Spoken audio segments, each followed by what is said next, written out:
नमस्कार friends, Marathi serial ॲक्टमध्ये मी तुम्हा सर्वांचं स्वागत करते। मुलगी झाली हो या मालिकेच्या आजच्या भागामध्ये आपण पाहणार आहोत। इथे कल्याणीला शुद्ध आलेली असते आणि डॉक्टर म्हणत असतात की तुम्ही त्यांच्याशी बोलू शकता, पण मेंदूवरती ताण येईल असं काही बोलू नका।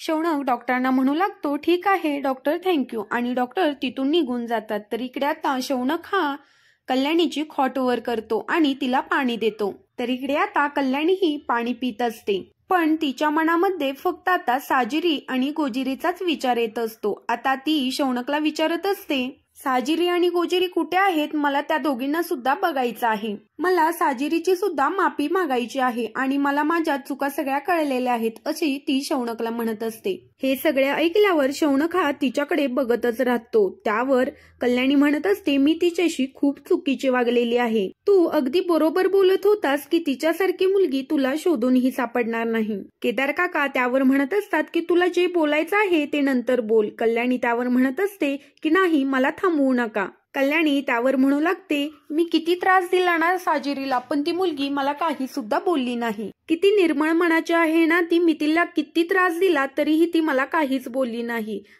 तिच्यासारखी मुलगी शोधून सुद्धा सापडणार नाही। तेव्हा मला आता शौनक सोबत लग्न करून तिला आपल्या घरामध्ये खूप मानाने आणायचं आहे। त्यावर आता केदार काका म्हणत असतात, कल्याणी तू खऱ्या अर्थाने आता शुद्धीवर आलेली आहेस। कुठे आहे साजिरी आणि गोजिरी? साजिरीला एकदा कधी सून म्हणून आपल्या घरामध्ये आणते असं मला झालंय। केदार काका यावर म्हणत असतात, आता मला असं वाटत आहे की आपली फॅमिली ही कंप्लीट झालेली आहे आणि तुला बघून तर मला खूप छान वाटतंय। कल्याणी पुन्हा एकदा म्हणत असते, सांगा ना साजिरी आणि गोजिरी कुठे आहे? शौनक म्हणत असतो, लवकरच तुमच्या दोघींची भेट होईल। तू काळजी करू नकोस, तू आता स्वतःची काळजी घे। तेवढ्यातच तिथे आजी येते आणि आजी म्हणत असते, झाली का सगळी सजावट?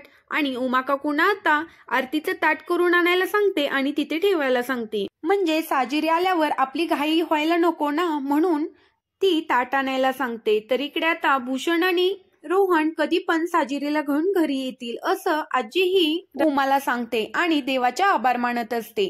तेवढ्यातच तिथे आता विलास काका येतात आणि म्हणत असतात, आई तू आरतीची थाळी सुद्धा सजवली नाहीयेस। आजी म्हणू लागते, अरे सगळा अख्खा वाडा तू स्वतःच्या हाताने सजवली आहेस। त्यावर आता विलास काका आर्याला सुद्धा जोरजोरात आवाज देऊन खाली बोलवून घेतात। तेवढ्यातच तिथे आर्या येते आणि विलासराव म्हणत असतात की मी साजिरीसाठी एक साडी आणलेली आहे, तू ओवाळणी केल्यानंतर तू तिला साडी द्यायची, असं विलास काका ही आर्याला सांगत असतात। तर इकडे आजी म्हणत असते, साजिरीसाठी साडी आणली आहे आणि आमच्यासाठी काय? त्यावर आता विलास काका म्हणत असतात की तुमच्यासाठी काही सुद्धा आणलेलं नाहीये, आज साजिरीचा दिवस आहे ना, मग साजिरीचे लाड होणार। तेवढ्यातच तिथे उमा काकू येते। विलास काका म्हणू लागतात, अगं उमे, गोडाधोडाचं काय बनवलं आहेस का? साजिरी येते आपले घरी, आंबट तिखट गोड जे तिला हवं आहे ते तिला खायला हवं। उमा काकू त्यावर म्हणत असतात, तुम्ही काळजीच करू नका, तिला जे जे आवडतं ते सगळं मी बनवलेलं आहे। विलास काका म्हणू लागतात की कधी साजिरी येते आणि तिचे गोड शब्द माझ्या कानावरती पडतायत असं मला झालंय। आजी सुद्धा तेच म्हणत असते। तर इकडे विलास काका मुलांकडे येतात आणि म्हणत असतात, काय रे, किती वेळ झालं तुम्ही तुमचं ग्रीटिंग कार्ड बनवताय? आता इथे साजिरी येईल, आम्ही तिच्या बरोबर गप्पाही मारू आणि तुम्ही तोपर्यंत ग्रीटिंग कार्डच बनवत बसा। गोजिरी म्हणत असते, अज्जू तुला माहित आहे का, आई आल्यानंतर पहिली हाक ती मलाच मारणार आहे। विलास काका म्हणत असतात, नाही, मी तिचा बाप आहे ना, मग ती पहिली हाक मलाच मारणार आहे। गोजिरी म्हणू लागते, मी तिची मुलगी आहे ना, पहिली हाक ती मलाच मारेल।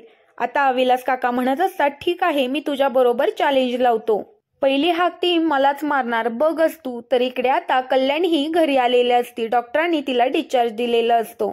वैशाली मांडमी तेवढ्यातच येतात आणि कल्याणीला बघून खूप खुश झालेले असतात। केदार काका म्हणत असतात, कल्याणी काय झालं आहे आणि कसलंही टेन्शन घेऊ नको, एकदम रिलॅक्स राहा। कल्याणी केदार काकांकडे बघते आणि एकदम रिलॅक्स होते। इथे आता वैशाली येते आणि कल्याणीचं औक्षण करते। ताई, खूप बरं वाटत आहे, तुम्ही सुखरूप घरी आलात, मला खूप बरं वाटलं। तर इकडे आता कल्याणी हळूहळू आतमध्ये येते आणि सोप्यावरती येऊन बसते। वैशाली आता कल्याणीला पाणी प्यायला देते, पण कल्याणीच्या मनामध्ये खूप भीती असते आणि कल्याणी ही घाबरत इकडे तिकडे बघत असते। केदारराव म्हणत असतात, काय झालं कल्याणी, अशी काय इकडे तिकडे बघतेस? कल्याणी म्हणत असते, राजन आणि दिव्या कुठे आहेत? वैशाली म्हणू लागते, राजन आणि दिव्या दोघेही घरामध्ये नाहीत. किती उशीर झालं, काय माहित कुठे गेले आहेत ते. शौनक म्हणत असतो, जाऊ दे ना तो विषय, कशाला काढतेस तू. केदार म्हणत असतो, आम्हाला माहित आहे, आम्ही सांगण्याच्या आधी तुला तो विषय आम्हाला सांगायचा आहे. शौनक म्हणू लागतो, तुला आठवतंय ना सगळं, मग आता खरं खरं सांग, तुझ्यावर हल्ला कोणी केला होता. त्यावर आता कल्याणीला सगळं आठवायला लागतं आणि म्हणू लागते की माझ्यावर हल्ला हा राजननी केलेला होता. मी माझ्या डोळ्यांनी हे सगळं बघितलेलं आहे असं कल्याणी आता कबूल करते. कल्याणी यावर म्हणत असते, यामध्ये साजिरीची काही सुद्धा चुकी नाही. त्यावर आता वैशाली मामी म्हणत असतात, म्हणजे आपण बोललो तो आपला अंदाज खरा ठरला. वैशाली आता म्हणत असते, यावेळेला त्या दोघांना अजिबात माफ करायचं नाही. त्यावर आता कल्याणी म्हणते, हो, ह्यावेळेला मी अजिबात माफ करणार नाही, कारण त्याने वार हा माझ्यावरती केलेला आहे. त्यावर आता केदारराव म्हणत असतात, तुला काळजी करण्याचं काही सुद्धा कारण नाहीये, कारण राजन आणि दिव्या दोघेही पोलिसांच्या लॉकअपमध्ये आहेत. पोलिसांचा मला फोन आलेला होता. राजन आणि दिव्याला अटक केलेली आहे आणि लवकरात लवकर ती काही सुटणार नाही. त्यामुळे तू रिलॅक्स राहा. त्यावर आता कल्याणी म्हणत असते, बरं झालं त्यांना अटक केली. किती वेळा त्या दोघांना चान्स दिला, पण ते काही सुधारले नाहीत. गोजिरीवरती हल्ला केला, त्यांनी माझ्यावरही हल्ला करायचा प्रयत्न केला. साजिरीला सुद्धा त्यांनी त्रास द्यायचा खूप प्रयत्न केला, पण त्यात माझी सुद्धा चुकी आहे. त्यामुळे मला सुद्धा तिची माफी मागायची आहे. त्यावर आता केदारराव म्हणत असतात, कल्याणी, आपल्या चुकांची आपल्याला जाणीव होणं, आपल्याकडून त्या चुका झाल्या आहेत हे मान्य करणं ही खूप छोटी गोष्ट नाही तर खूप मोठी गोष्ट आहे. साजिरीला मी वाटेल तशी बोलत होती. कल्याणीला त्यावर आता आठवू लागतं. कल्याणी साजिरीला म्हणाली होती की मला आता तुझ्या खाणाखुणा समजून घ्यायच्या नाहीयेत आणि लवकरात लवकर माझ्या मुलाला डिवोर्स दे, कारण मला आता त्याचं दुसरीकडे लग्न लावून द्यायचं आहे. त्याच्यासाठी आता सुंदर, सुशील आणि चारित्र्यवान मुलगी हवी आहे. कल्याणीने इकडे आता साजिरीला चेक दिलेला असतो आणि साजिरीला म्हणत असते, तुला यामध्ये कोणती रक्कम टाकायची आहे तेवढी रक्कम टाक, पण शौनकच्या आयुष्यामधून निघून जा. तेव्हा साजिरी ही हातामध्ये तो चेक घेते आणि त्याचे तुकडे तुकडे करून आणि कल्याणीच्या समोर ते सगळं फेकून देते. कल्याणी शौनकला म्हणत असते, कुठे आहे साजिरी, मला तिची माफी मागायची आहे. शौनक आता कल्याणीकडे बघतच असतो. त्यावर शौनक म्हणत असतो, तुझी आणि तिची लवकरात लवकर भेट होईल. त्यावर आता कल्याणी म्हणत असते, म्हणजे शौनक हा सांगू लागतो की साजिरीच्या गळ्याचं ऑपरेशन झालेलं आहे आणि ती आता तुझ्या माझ्यासारखी बोलणार आहे. शौनक आता इकडे काय काय घडलं ते सगळं सांगू लागतो, अगदी गोजिरीच्या फोन पासून. अरव म्हणतो तेही सगळं आणि वैशाली मामीनी सुद्धा ऑपरेशनसाठी साठवले दिलेले पैसे असतात. तर तो इकडे सर्व काही कल्याणीला सांगत असतो. आजी इकडे म्हणत असतात की पैसे जमा झाले आहेत का. विलास काका म्हणत असतात, अजून पुरेसे पैसे हवे होते. तेवढ्यातच तिथे शौनक येतो आणि 2.5 लाख रुपये देतो. ते सगळं तो सांगत असतो. त्यावर आता विलास काका म्हणत असतात की साजिरीचं ऑपरेशन होणारच, आता थांबणार नाही ऑपरेशन. तर इकडे आता डॉक्टर आलेले असतात आणि ते सांगत असतात की ऑपरेशन हे सक्सेसफुल झालेलं आहे. विलास काकांना खूप आनंद झालेला असतो आणि विलास काका डॉक्टरांना म्हणत असतात, माझी मुलगी बोलेल ना हो डॉक्टर. डॉक्टर त्यावर म्हणत असतात की हे मला सांगता येणार नाही, पण तुमची मुलगी नक्कीच बोलेल. शौनक म्हणत असतो, साजिरीला आज डिस्चार्ज देणार आहे. त्यावर आता कल्याणी म्हणत असते, हो खरंच ही खूप आनंदाची बातमी आहे. साजिरीला बोलता येत नव्हतं, त्यामुळे ती तिची बाजू मांडू शकत नव्हती, पण आता तिला बोलता येणार आहे, त्यामुळे ती तिची बाजू मांडू शकेल.